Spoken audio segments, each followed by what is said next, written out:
Apa itu bid'ah? Bid'ah membuat sesuatu yang tidak dibuat oleh Nabi Muhammad SAW.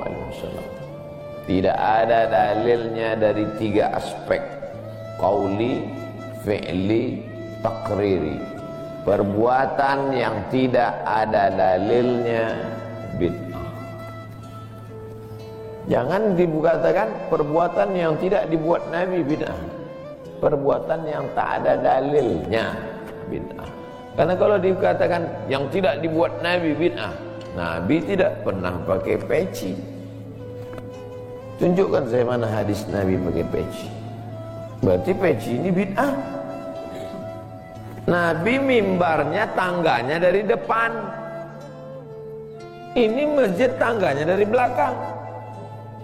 Berarti mimbar ini bid'ah. Mimbar Nabi tangganya dari depan, 3 lantai, 1, 2, 3. Jadi yang dimaksud dengan bid'ah perbuatan yang tidak ada dalilnya. Misalnya jam 12 siang ada bapak-bapak di panas terik tegak menghadap matahari. Pak, bapak ngapain? Aku mengagungkan Allah di bulan Rajab. Bid'ah itu. Karena tidak ada dalilnya sama sekali. Tapi selama ada dalilnya, tidak boleh kita katakan orang itu melakukan perbuatan bid'ah. Malam Jumat baca Yasin. Kumpul 10 orang baca Yasin. Yasin wal Qur'anil Hakim innaka laminal mursalin. Bid'ah. Loh, coba lihat dalilnya. Yang dibacanya itu Quran apa Quran? Quran. Baca Quran apa pahala? Yasin itu Quran atau enggak Quran? Quran. Man qara'a Yasin fi lailatin, siapa yang baca Yasin suatu malam, asbaha maghfuran lah. Subuhnya sudah diampuni dosanya. Mestinya baca Quran itu semua, tapi karena dia enggak sanggup semua, dia pilih hati Quran. Hati Quran itu Yasin. Sentuhlah dia tepat di hatinya, dia akan jadi milikmu untuk selamanya. Makanya orang sebelum menghafal Quran semua, yang dihafal hatinya dulu. Itu sebelum menghafal Quran, yang dihafal hatinya dulu. Apa hati Quran? Ya, Yasin. Tapi jangan hatinya aja seumur hidup, yang lain juga. Nah, jadi jangan salahkan orang baca Yasin. Baca Yasin bid'ah. Loh, Yasin kan Quran. Baca Yasin malam Jumat enggak masalah. Seumur hidup baca Yasin masalah. Karena banyak surat yang lain. Baca juga Al-Fatihah, Al-Baqarah, Al-Nisa, Ali Imran, An-Nisa, Al-Maidah, Al-An'am. Nah, jadi mudah. Perbuatan tidak ada dalilnya bid'ah. Selama ada dalilnya tidak bid'ah. Ustaz, kiat-kiat apa yang kami lakukan sebagai guru kepada anak didik kami sebelum dan sesudah mengajar agar ilmu mudah dimengerti? SDIT Al-Farabi. Aristoteles, Sokrates, Thales, Demokritos itu adalah pemikir-pemikir dari Greek, Yunani kuno. Pada masa abad kedua datang seorang khalifah bernama Abu Ja'far Al-Mansur. Semua buku-buku dari Yunani diterjemahkan. Nama lembaganya Dar Al-Hikmah, Dar Rumah Hikmah Ilmu Pengetahuan. Dibuatlah Dar Al-Hikmah, Rumah Ilmu Pengetahuan.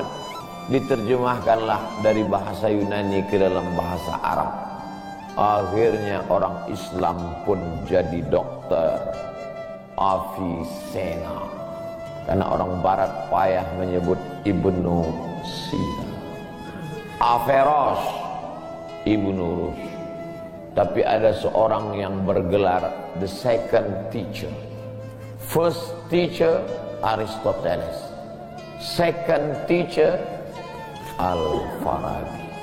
Ternyata Al-Farabi ini bukan dari Arab, tapi dari Pomala. SDIT Al-Farabi.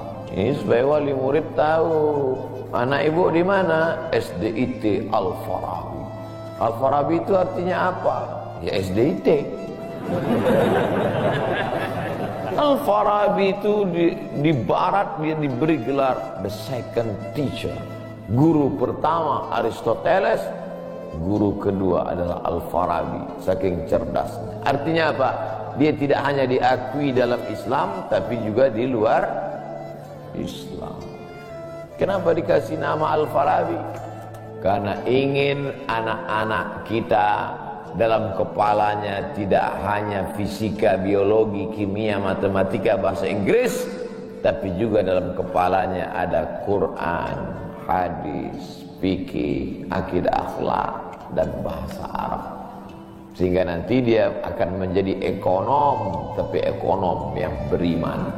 Dia akan menjadi filosof, filosof yang bertakwa. Inilah cita-cita alumni Al-Farabi, insyaallah. Amin ya rabbal alamin. Nah, yang pertama kali menjadi guru itu adalah ikhlas. Karena kalau gurunya ikhlas, cakapnya masuk ke hati. Kalau dari mulut, ke mulut juga masuknya. Tapi kalau dari hati, ke hati juga masuknya. Kira-kira yang saya sampaikan tadi, saya mulai tadi jam 5.15, sekarang jam 6.05, dan 50 menit saya bicara. Masuk tak ke hati Bapak Ibu? Kalau tak masuk ke hati Bapak Ibu, berarti yang ceramah itu enggak dari hati. Dari mulut ke mulut juga masuk. Jangan sampai ke mulut pun tak masuk. Nauzubillah. Yang pertama kali tulus ikhlas. Karena perbuatan yang paling tinggi amalnya adalah menjadi guru. Makanya saya lebih memilih menjadi guru. Saya sampai sekarang menjadi guru. Cuman saya tidak punya kelas. Dulu sempat jadi dosen, habis itu keluar. Kelas saya sekarang masjid, lapangan sepak bola, sama stadion, sama gedung olahraga, sport center Antam. Saya mengajar tidak lagi terbatas oleh dinding kelas. Semua tempat menjadi tempat mengajar. Guru yang pertama harus ikhlas. Yang kedua, tingkah laku perbuatannya. Guru digugu dan ditiru. Guru itu dari mulai cara minumnya diikut orang. Guru minumnya tangan kiri. Yang minum tangan kiri itu setan. Berarti kalau ada guru minum pakai tangan kiri, berarti guru setan. Hati-hati jadi guru. Oleh sebab itu maka guru ini luar biasa. Guru ini luar biasa Bapak Ibu. Perbuatan yang tidak putus setelah mati guru. PNS setelah mati putus. Yang kan mati, pensiun aja putus. Apalagi mati. Tapi guru. Saya dulu punya dosen. Kata dia, saya ini lulus hakim. Tapi kemudian saya tinggalkan hakim, saya pilih jadi guru. Kenapa gitu Pak dosen? Karena kalau saya jadi hakim, 1 tahun ada 10 perkara, 10 senang kepada saya, 10 benci. Yang menang senang, yang kalah benci. Tapi menjadi guru, tidak akan ada murid saya yang benci kepada saya. Betul. Guru SD saya, berapa kali kepala saya diantukkannya ke tiang. Asal pelajaran saya nggak dapat, diantuk. Begitu reuni, saya cium tangannya. Saya nggak sakit hati, ingat aja dikit. Datang saya belikan hadiah, saya cium tangannya, meleleh air mata saya. Betul, menjadi guru itu adalah nikmat. Maka saya pilih jadi guru. Guru nggak ada pensiunnya. Saya sampai mati saya tetap menjadi guru. Oleh sebab itu maka guru ini luar biasa. Guru pahlawan tanpa tanda jasa. Oleh sebab itu menjadi guru. Oh, tapi jangan gara-gara ini semua pegawai Antam keluar mau jadi guru. Memang ibu bukan guru, tapi ibu menjadi guru bagi anak-anak ibu. Bapak jadi guru bagi keluarga bapak. Itu kita sudah menjadi guru insya Allah. Mak saya perempuan yang biasa, dia bukan guru, dia bukan PNS, dia bukan kepala sekolah, tapi dia menjadi guru bagi kami, anak-anak. Kalau kami pulang bawa main-mainan, dia tanya, mainan ini dapat dari mana? Dari jalan mak, antar ke tempat kau jumpa tadi, karena tak tahu itu punya siapa. Nanti di akhirat ini akan kau pikul menghadap Allah SWT. Sampai hari ini kalau ketemu barang-barang di jalan tidak berani bawa pulang, ingat pesan almarhumah emak itu.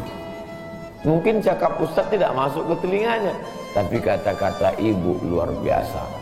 Ibu-ibu, bapak-bapak, nanti kalau mau sakratul maut, pesan paling jitu sampaikan pas mau mati. Jangan makan haram.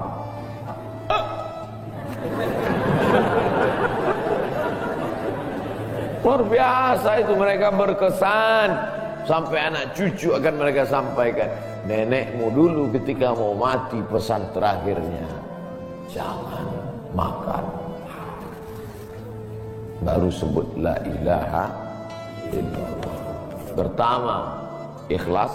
Yang kedua, perhatikan tindak tandukmu, kau dikugu dan ditiru. Yang ketiga, insya Allah bangkitkan semangat, karena setelah kau mati akan mengalir pahalanya. Abdul Somad kalau mati meninggal dunia, setiap bulan Rajab, bapak-bapak, ibu-ibu, anak-anak bapak, cucu bapak, ibu yang hadir-hadir nih, anakku yang kecil, setiap bulan Rajab mereka beramal. Abdul Somad sudah mati dimakan cacing tanah di Pulau Sumatera, di Riau, pahalanya tetap mengalir. Dari mana? Dari Pomala. Bismillahirrahmanirrahim. Assalamualaikum Ustaz. Waalaikumsalam. Apa tips cara meraih kesuksesan yang berkah di masa muda?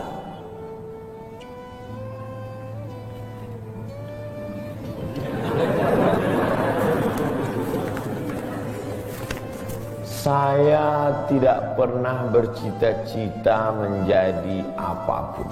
Cita-cita saya dulu cuma satu, bagaimana membahagiakan orang tua. Itu saja. Ya Allah, aku sekolah, tak tahu dulu pulang mau jadi apa. Yang penting bisa membahagiakan orang tua. Itu saja. Jadi setelah itu sampai, ya sudah. Bisa menyenangkan hati orang tua, bisa, itu saja. Maka selalu saya sampaikan di kampus-kampus kepada mahasiswa, kalian kalau belum bisa membahagiakan orang tua, jangan menyusahkan orang tua. Ini kadang baru ngelihat namanya aja di HP dah kumat darah tinggi man. Kalau belum bisa membahagiakan dia, jangan menyusahkan dia. Maka saya di Mesir 4 tahun tak pernah saya minta duit. Tiba-tiba udah sampai dari ke Mekah. Mak, aku udah di Mekah. Mak, dari mana kau dapat ongkos? Ada tabunganku sikit-sikit. Pergi ke Mekah, kerja, pulang, bayar utang. Jangan pernah menyusahkan orang tua. Oleh sebab itu cita-citanya yang pertama mencari ridha Allah. Ridha Allah fi ridhal walidain wa sukhutullah fi sukhutil walidain. Pulang saya ke kampung, saya mau beli tanah berapa meter, ternak lele, tanam cabai, daun ubi, malam mengajar ngaji. Cita-cita saya kecil aja. Tak ada cita-cita mau jadi ustaz viral disambut di airport, ada. Terus kata mak saya, masa kau S2 tinggal di kampung, pergilah ke kota. Akhirnya saya menghonor jadi dosen, siang jadi dosen, malam ceramah di masjid, direkam, diupload, khutbah diupload, like and share, akhirnya viral. Diusir beberapa kali, makin viral. Dibully, makin viral. Akhirnya yang membuli saya taubat sekarang. Ini orang makin dibully, makin viral. Udah kita diamin aja lah. Itu semua itu kerja kita atau kerja Allah? Kerja Allah. Kerjakan kerja kita, urusan Allah biar Allah yang ngurus. Kita hidup ini sama macam bawa pancing. Kita tugas kita ambil bambu, pasang kail, cari cacing, letakkan. Masalah ikannya datang tak datang itu urusan Allah. Ini kadang banyak orang ngurus urusan Allah yang dia urus.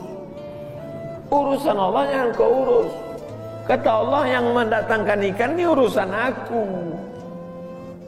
10 pancing pasang, itu urusan kita. Tarik pancing satu, cacingnya hilang. Cari pasir satu, kailnya hilang.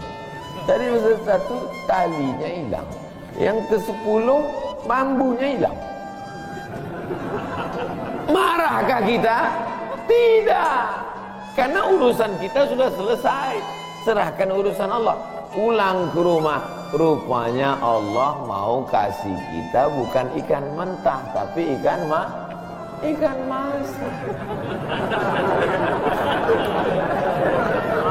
Banyak orang terlalu berpikir hidup ini kau buat saja urusanmu, urusan Allah. Urusanmu berangkat dari rumah kerja, masalah hasilnya urusan Allah. Berapa banyak orang bekerja tapi tak dapat apa-apa. Betul? Kalau sudah rezeki tak kemana. Tapi yang gara-gara ini lalu bapak enggak kerja. Dibangunkan ibu besok pagi, bang, apa enggak kerja masuk kantor? Urusan Allah. Kalau ada suami ibu seperti itu, ibu jangan marah, biarkan aja. Nanti jam 12 dia bangun, dia lapar, dia tengok, mana makanan? Ibu jawab, urusan Allah. Harus ada usaha dan ikhtiar. Pertama, niat cari ridha Allah.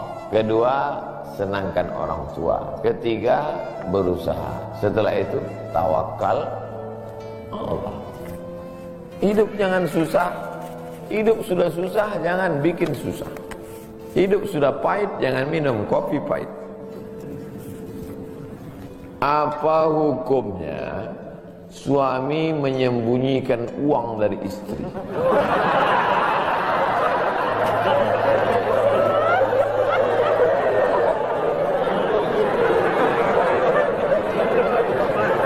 Bang, kata istrinya. Bang, ini duit apa bang? Duit sial. Oh, duit sial, udah kusembunyikan kau dapat juga.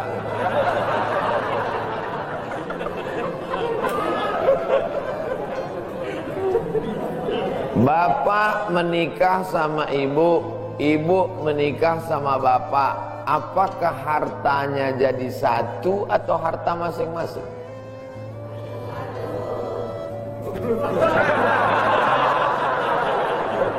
Mereka mau hartanya jadi satu dan bapak ketakutan. Itu yang saya baca. Sekarang kita baca ayatnya. Walakum nisfu ma taraka azwajukum illam yakul lahunna walad. Kalau istrimu meninggal kau dapat 50% hartanya kalau tidak ada anak. Wa in kana lahunna waladun, kalau dia punya anak, falakumur rubu'u, kamu dapat 25%. Sekarang saya tanya, hartanya nyatu atau pisah?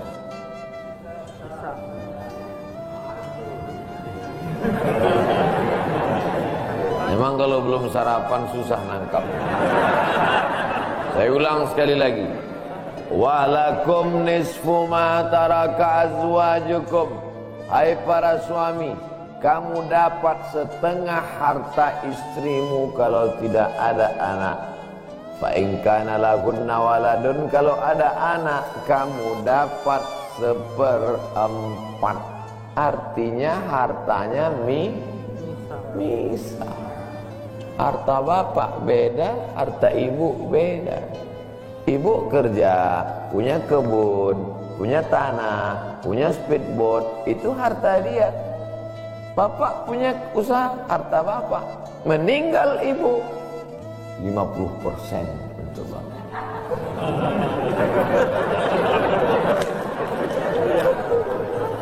Apa beda harta ibu dengan harta bapak? Di dalam harta bapak ada hak ibu, dalam harta ibu tidak ada hak bapak.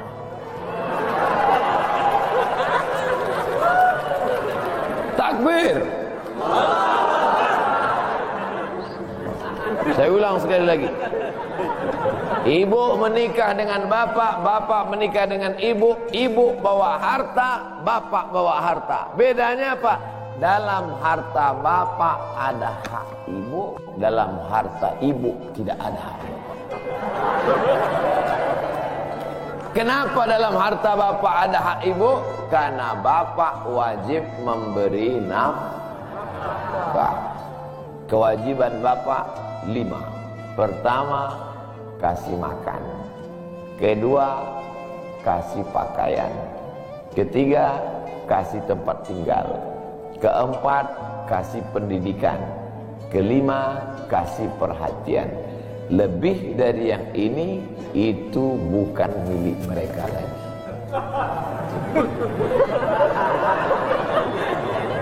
Jelas? Ini ada sekarang suami setelah menikah, pas dilihat surat apa semua tak ada punya dia.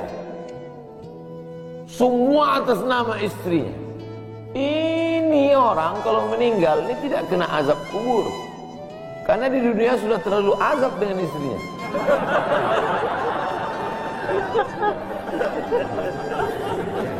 Dari yang saya sampaikan ini jelas tentang pembagian batasan-batasan harta, jelas? Jelas. Jadi tidak serta-merta setelah menikah, jangan mau anak perempuan kita ditipu laki-laki. Istriku, mana surat mobilmu, mana surat tanahmu? Tadi kita sudah akad nikah, semua hartamu, milikku, sorgamu di bawah tapak kakiku.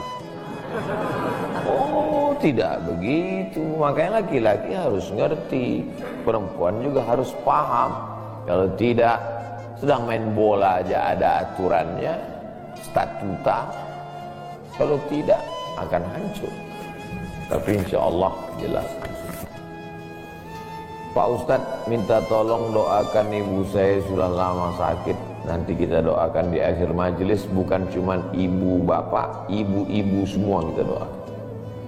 Bagaimana niatnya doanya? Bagaimana niatnya doanya mandi taubat? Nawaitu, aku berniat ghuslat taubat, mandi taubat. Saya nggak bisa bahasa Arab Pak Ustadz, bahasa Indonesia, bahasa Makassar, bahasa Jawa, bahasa Batak, bahasa Mandailing, bahasa Aceh. Saya niat mandi taubat karena Allah Ta'ala. Bagaimana cara mandinya Pak Ustadz? Seperti mandi wajib, basah dari ujung rambut sampai ke ujung kaki. Di mana mandinya Pak Ustadz? Di laut bisa.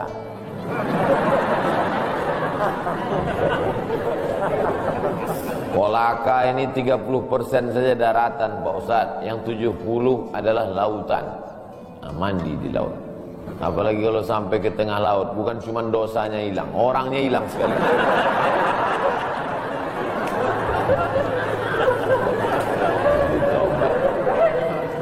Setelah mandi taubat, solat sunat taubat, usolli sunnatat taubat raka'ataini lillahi ta'ala. Ayatnya bebas. Ayat apa yang paling panjang? Hafal kau amma yatasaalun? Tidak. Wadduha? Tidak. Kulhu? Hafal apa itu? Di sujud terakhir banyak berdoa. Berapa kali sholat sunat taubat sehari? Sebanyak-banyaknya. Kami dulu dipesankan guru kami, pagi sholat sunat taubat, siang sholat sunat taubat, petang sholat sunat taubat, sebanyak-banyaknya sholat sunat taubat, sholat sunat taubat, sholat sunat taubat, sholat sunat taubat. Usolli sunat taubat raka'atain lillahi ta'ala. Ma min muslimin yuznibu dzamban, ada orang yang silap salah berbuat dosa, summa yatatahhar, bersuci, berwudu, mandi, taubat, summa yusalli raka'ataini, salat sunat 2 rakaat, summa yastaghfirullah, minta ampun kepada Allah, illa ghafarallahu lah, Allah mengampunkan dosa-dosanya. Bulan Rajab banyak-banyak taubat, bulan Sya'ban tingkatkan ke taubat, masuk ke dalam bulan Ramadan insyaallah mendapatkan Lailatul Qadri khairum min alf syahr. Semoga Ustaz senantiasa diberikan Allah kesehatan. Amin. Saya dari Medan. Ada juga orang kampung saya di sini. Bagaimana cara bakti seorang anak?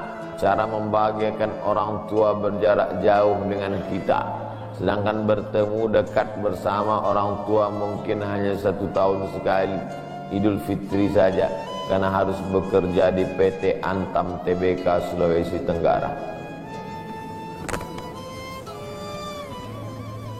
Ada sesuatu yang tak bisa kita bayar dengan uang, tak bisa dibayar dengan uang. Yang bisa merasakan ini orang yang orang tuanya sudah meninggal, yang masih hidup tak bisa.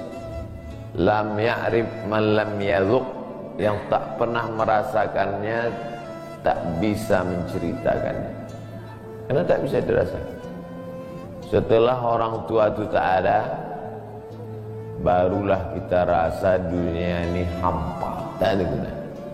Duit itu tak ada gunanya, mobil itu tak ada gunanya, rumah itu tak ada gunanya, apapun tak ada gunanya. Waktu dapat saya gelar doktor dari Sudan, pulang saya ke rumah, tak ada gunanya, tak bisa lagi diceritakan. Dulu apapun yang dapat diceritakan, mak, aku dapat sorban dari mak, aku dapat peci. Setelah pulang dari Brunei, dapat gelar visiting profesor di Universitas Islam Sultan Syarif Ali. Tak ada gunanya, hampa. Paling-paling ditulis di baleho aja, profesor. Tak guna. Untuk menunjukkan bahwa kita bukan ustaz kaleng-kaleng.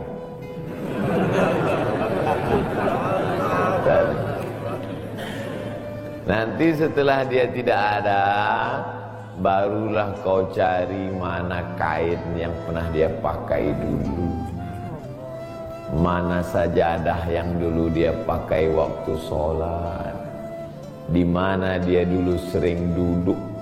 Bekas tempat duduknya aja pun bisa menghilangkan rindu. Bekas tempat dia duduk dulu, tempat dia duduk makan kacang sambil minum teh, duduk kok di situ bisa menghilangkan rindu. Quran yang dia baca dulu lengkap dengan rehalnya, bangun kau tengah malam, kau bentang sajadah, duduk kau di situ, kau buka Quran yang dia baca dulu, hilang rindu. Tapi setelah dia tak ada, makanya mumpung dia masih ada, ciumlah tangannya, peluklah badannya, ciumlah keningnya. Kalau kau ada duit, kirim. Tak bisa, karena cari makan jauh Pak Ustaz, mesti terbangun dari Sumatera sampai kemari. Apa boleh buat? Memang begitu kondisi ekonomi kita sekarang. Allah tidak marah, tapi kalau kau mampu, kirimlah. Siapa orang yang kira-kira bisa digaji, dibayar untuk memasakkan dia di rumah? Berkirimlah. Karena sampai masanya nanti duit yang banyak itu tidak ada gunanya. Sebanyak apapun kau simpan, tak ada rasanya lagi, hampa tak ada gunanya. Maka mumpung dia masih ada, Idul Fitri paksa-paksakanlah pulang. Mahal tiket pesawat, tabunglah, teleponlah. Masih ada dia menyambut teleponmu, berikan HP yang kira-kira lama dia pakai, tinggalkan. Mak, ini chargernya, ini handphonenya, ini baterainya, persiapan kalau rusak pasangkan di sini. Nanti kalau aku telepon, sampai masanya nanti handphonenya berbunyi tapi tak ada yang angkat. Selagi dia masih ada, senangkanlah hatinya. Kirimkanlah kain. Kain itu tidak akan dia pakai, tapi insya Allah menyenangkan hati dia. Ketika hatinya lapang, lapang rezeki. Ketika hatinya senang, senang hidup. Tapi kalau sudah hatinya sempit, meleleh air matanya, rindu karena tak pernah kau telepon, disitulah awal azab Allah nanti. Kau akan berenang dalam kesengsaraan. Mudah-mudahan Allah mengampuni dosa kita semua. Dosa ibu bapa. Ala hazihi niyah al-Fatihah. A'udzubillahi minasyaitonir rajim. Bismillah. Alhamdulillah rabbil alamin. Ar-Rahmanir Rahim. Maliki yaumiddin. Iyyaka na'budu wa iyyaka nasta'in. Ihdinas siratal mustaqim. Shiratal ladzina an'amta 'alaihim ghairil maghdubi 'alaihim waladdallin. Amin. Rabbana ighfir lana dzunubana, ampunkan dosa kami ya Allah. Wali abaina, ayah kami ya Allah. Melepuh kulitnya untuk menyekolahkan kami, tak dapat kami balas budi baiknya ya Allah. Wali ummahatina, ummah kami, 9 bulan 10 hari kami dikandungnya, 2 tahun kami disusukan, mengalir darahnya dalam badan kami, tak dapat kami balas. Tak dapat kami balas kebaikannya. Sekali teriakannya saat mengeluarkan kami ke alam yang fana ini, tak dapat kami balas kebaikannya ya Allah. Kalau dia masih hidup, sahih jasadaha, sehatkan badannya. Qawi imanaha, kuatkan imannya. Ar-rahmazuk hal istiqamata, berikan dia istiqamah dalam iman dan Islam. Kalau dia sudah meninggal dunia, lapangkan kuburnya ya Allah. Nawwir qabraha, terangkan makamnya ya Allah. Allahumma ja'al qabraha radatan min riyadil jinan, jadikan kuburnya salah satu dari taman-taman surga. La taj'al qabraha hufratan min hufarin niran, jangan jadikan kuburnya salah satu dari lubang neraka ya Allah. Allahumma ja'al abana'ana barina liwalidiha, jadikan anak-anak kami anak-anak yang berbakti kepada orang tua. Allahumma hafazhum min kulli su' wa syarr, jaga anak-anak kami dari segala perbuatan maksiat dan dosa ya Allah. Rabbana zalamna anfusana, kami sudah banyak buat silap salah dan dosa. Wa illam taghfir lana, kalau kau tidak mengampuni dosa kami, wa tarhamna, kalau kau tidak merahmati kami, lanakunanna minal khasirin, sudah lama kami jadi orang-orang yang rugi. Allahumma ja'alna minat tawabin, jadikan kami orang yang bertaubat di bulan mulia ini ya Allah. Waj'alna minal mutatahhirin, jadikan kami orang yang mensucikan hati. Waj'alna min ibadikas salihin, jadikan kami hamba-hambamu yang salih. Allahumma ja'al akhira kalamina inda intihai ajalina, kalau ajal kami sampai, malaikat maut tiba mencabut nyawa kami, jadikanlah yang terakhir keluar dari mulut kami la ilaha illallah Muhammadur Rasulullah SAW, kalimatu haqqin alaiha nahya, dengan itu kami hidup, wa alaiha namutu, dengan itu kami mati, wa biha nub'atsu, dengan itu kami nanti akan dibangkitkan di padang mahsyar. Rabbana atina fid dunya hasanah wa fil akhirati hasanah wa qina adzabannar. Wa sallallahu ala sayyidina wa maulana Muhammad wa ala alihi wa sahbihi wa sallam alamin.